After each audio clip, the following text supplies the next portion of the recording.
Today, I'm going to show you how to control who can message you on the RedNote app. Whether you want to keep things open or make it super private, I'll walk you through it. Let's get started.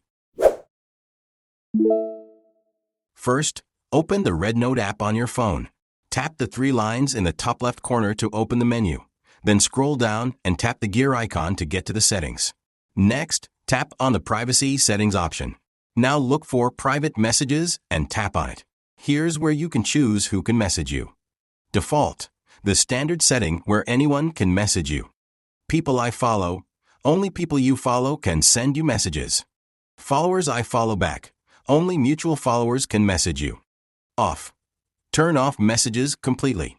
Pick the option that works best for you, and you're all set. And that's it. Now you're in control of your messages on RedNote. If this was helpful, don't forget to like and subscribe for more quick tips. Thanks for watching, and I'll see you in the next video.